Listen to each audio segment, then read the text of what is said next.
কীরকম যে লাগতে আছে রাত্রেবেলা এই লোকাল রোডে চিকুন এত বড় বাস ঢুকলে ওভারটেক করা খুবই মুশকিল, কারণ সামনে থেকে আবার কখন হুট করে গাড়ি এসে পরে অন্ধকারে ঠিক মতো দেখাও যাচ্ছে না।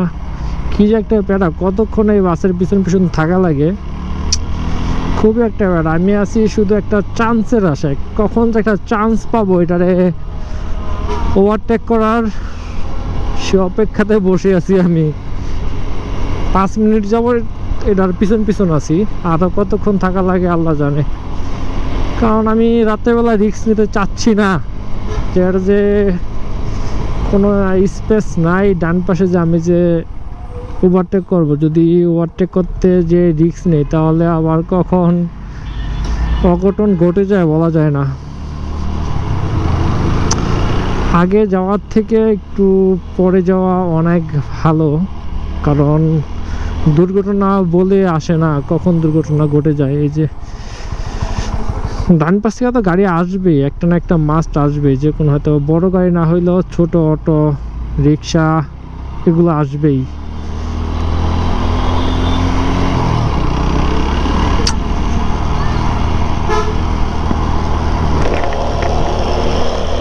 দেখি এবার কোনো চান্স পাই নাকি, দেখি দেখি। ডাইনে জায়গা আছে না, নেই। কতক্ষণ থাকা লাগে আল্লাহ মালুম, এটার পিছন পিছন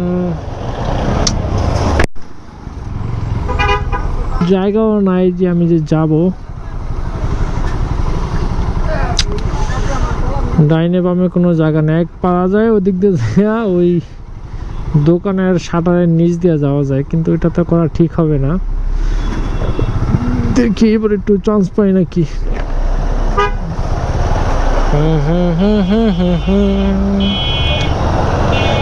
এত বড় বাস এই রোডে ওভারটেক করবো কেমনে? এটাকে ওভারটেক করবো কে? যদি সামনে যদি কোনো ব্রিজ পাই বড় তাহলে ওভারটেক করে দিব। সামনে মনে একটা ব্রিজ আছে অবশ্য বড়, ওইটাতে একটু স্পেস পাইলে ওভারটেক করে দিব। এটার পিছন পিছনই থাকি, বাম্পারে দেখি কতটুকু কি হয়। স্পেস দাও আমাকে। দিছে মিশন ফাইনাল, মিশন কমপ্লিট করে ফেললাম। যাক, বাসওয়ালা নিজে থেকে একটু স্পেস দিছে আমাকে যাওয়ার জন্য, কারণ অনেকক্ষণ যাবৎ বাইকের পিছন মানে গাড়ির বাসের পিছন ছিলাম। ড্রাইভার ভালো বুঝতে পারছে যে পিছনে শুধু রাইখা লাভ নাই, ছাইড়ে দিই এটারে।